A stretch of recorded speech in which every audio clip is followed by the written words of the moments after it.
নমস্কার, আপনারা দেখছেন বেঙ্গলি নিউজ লাইভ 24। আজ 17ই মার্চ 2026 মঙ্গলবার, বাংলা তারিখ 2 চৈত্র 1432 বঙ্গাব্দ। আজকের তিথি কৃষ্ণপক্ষ ত্রয়োদশী, নক্ষত্র শতভিসা, চন্দ্র রাশি কুম্ভ এবং সূর্য রাশি মীন। আজকের দিনে রয়েছে মাসিক শিবরাত্রি ব্রত পালনের বিশেষ মাহাত্ম্য। এখন দেখে নিন আজকের 50টি বড় খবর। পশ্চিমবঙ্গের রাজনীতিতে নতুন উত্তাপ ছড়িয়েছে আসন্ন বিধানসভা নির্বাচন। বিভিন্ন রাজনৈতিক দল ইতিমধ্যেই জোর কদমে প্রার্থী তালিকা ঘোষণা শুরু করেছে। রাজ্যের বিভিন্ন জেলায় দলীয় কর্মীদের নিয়ে সভা, মিছিল ও প্রচার শুরু হয়েছে। ফলে রাজনৈতিক পরিবেশ দিন দিন আরও উত্তপ্ত হয়ে উঠছে। নির্বাচন ঘিরে রাজ্যের প্রশাসনও প্রস্তুতি শুরু করেছে। নির্বাচন কমিশনের নির্দেশ অনুযায়ী বিভিন্ন জেলায় ভোটার তালিকা যাচাই, বুথ পরিদর্শন এবং নিরাপত্তা ব্যবস্থা জোরদার করা হচ্ছে। জেলা প্রশাসন জানিয়েছে, শান্তিপূর্ণ ভোট করাতে বিশেষ নজর রাখা হচ্ছে। কলকাতা সহ দক্ষিণবঙ্গের একাধিক জেলায় আবহাওয়ার পরিবর্তন দেখা যাচ্ছে।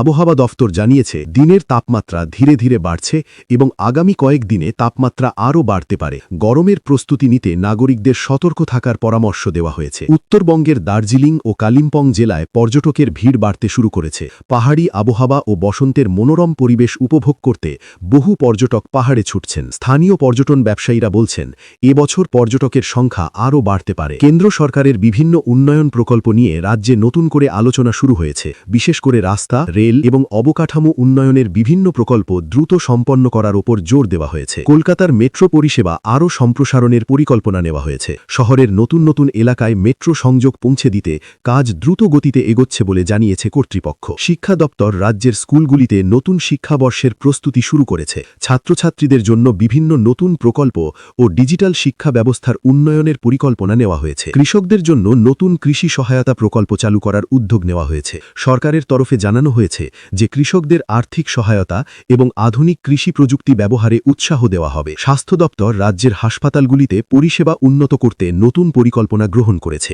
চিকিৎসা পরিকাঠামো উন্নয়নের পাশাপাশি নতুন ডাক্তার ও স্বাস্থ্যকর্মী নিয়োগের বিষয়েও আলোচনা চলছে। কলকাতা পুলিশের তরফে শহরের নিরাপত্তা আরও বাড়ানোর উদ্যোগ নেওয়া হয়েছে। বিভিন্ন গুরুত্বপূর্ণ এলাকায় নজরদারি ক্যামেরা ও পুলিশি টহল বাড়ানো হয়েছে। দেশের অর্থনৈতিক পরিস্থিতি নিয়ে বিশেষ বৈঠক করেছে কেন্দ্র সরকার। বিভিন্ন শিল্পক্ষেত্রে বিনিয়োগ বাড়াতে নতুন পরিকল্পনার কথা জানানো হয়েছে। রেল মন্ত্রক জানিয়েছে, দেশের বিভিন্ন রেলপথ আধুনিকীকরণের কাজ দ্রুত এগোচ্ছে। যাত্রীদের সুবিধার জন্য নতুন ট্রেন চালুর কথাও ভাবা হচ্ছে। ভারতীয় মহাকাশ গবেষণা সংস্থা নতুন উপগ্রহ উৎক্ষেপণের প্রস্তুতি শুরু করেছে। এই উপগ্রহ আবহাওয়া ও যোগাযোগ ব্যবস্থার উন্নতিতে গুরুত্বপূর্ণ ভূমিকা রাখবে বলে আশা করা হচ্ছে। আন্তর্জাতিক ক্ষেত্রেও ভারতের কূটনৈতিক সম্পর্ক আরও মজবুত হচ্ছে। বিভিন্ন দেশের সঙ্গে বাণিজ্য ও প্রযুক্তি সহযোগিতা বাড়ানোর উদ্যোগ নেওয়া হয়েছে। শেয়ার বাজারে আজও ওঠানামা লক্ষ্য করা গেছে। বিশেষজ্ঞরা বলছেন, বিনিয়োগকারীদের সতর্কভাবে বিনিয়োগ করার পরামর্শ দেওয়া হচ্ছে। দেশের বিভিন্ন রাজ্যে গরমের প্রকোপ ধীরে ধীরে বাড়ছে।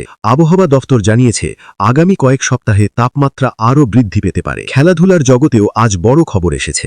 ভারতীয় ক্রিকেট দল আসন্ন আন্তর্জাতিক সিরিজের জন্য প্রস্তুতি শুরু করেছে। ফুটবল প্রেমীদের জন্য সুখবর, দেশের বিভিন্ন শহরে বড় ফুটবল টুর্নামেন্ট আয়োজনের পরিকল্পনা চলছে। প্রযুক্তি ক্ষেত্রে নতুন নতুন স্টার্টআপ সংস্থা গড়ে উঠছে। বিশেষ করে ডিজিটাল পরিষেবা ও কৃত্রিম বুদ্ধিমত্তা নিয়ে কাজ করছে অনেক নতুন সংস্থা। দেশের বিভিন্ন বিশ্ববিদ্যালয়ে গবেষণা প্রকল্পের জন্য নতুন তহবিল ঘোষণা করা হয়েছে। গবেষকদের উৎসাহিত করতে এই উদ্যোগ নেওয়া হয়েছে। পরিবেশ রক্ষার জন্য সরকার নতুন কর্মসূচি শুরু করেছে। বৃক্ষরোপণ ও দূষণ নিয়ন্ত্রণে বিশেষ পদক্ষেপ নেওয়া হচ্ছে। শহরের ট্রাফিক সমস্যার সমাধানে নতুন পরিকল্পনা করছে প্রশাসন।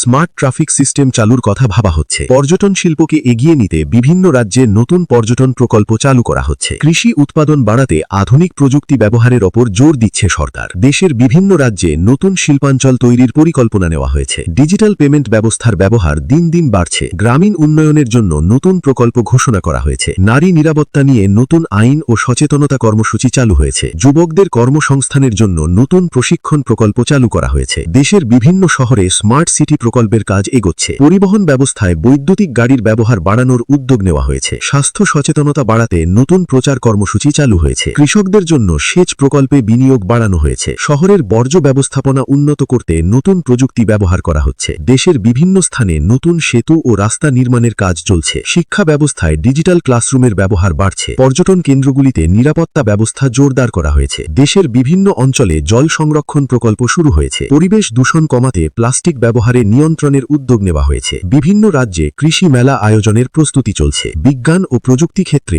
নতুন গবেষণার সুযোগ তৈরি হয়েছে। দেশের বিভিন্ন শহরে নতুন হাসপাতাল নির্মাণের কাজ শুরু হয়েছে। শিক্ষার্থীদের জন্য নতুন স্কলারশিপ প্রকল্প ঘোষণা করা হয়েছে। আন্তর্জাতিক বাণিজ্যে ভারতের ভূমিকা আরও শক্তিশালী হচ্ছে। দেশের প্রতিরক্ষা ব্যবস্থাকে আধুনিক করতে নতুন প্রযুক্তি আনা হচ্ছে। মহাকাশ গবেষণায় ভারত নতুন সাফল্যের দিকে এগোচ্ছে। তথ্য প্রযুক্তি শিল্পে কর্মসংস্থানের সুযোগ বাড়ছে। পর্যটন ও সংস্কৃতি রক্ষায় নতুন কর্মসূচি নেওয়া হয়েছে। পরিবেশ সংরক্ষণে সাধারণ মানুষকে সচেতন করার উদ্যোগ নেওয়া হয়েছে। সব মিলিয়ে আজকের দিনে দেশ ও রাজ্যের বিভিন্ন ক্ষেত্রে উন্নয়ন ও পরিবর্তনের ধারাবাহিকতা বজায় রয়েছে।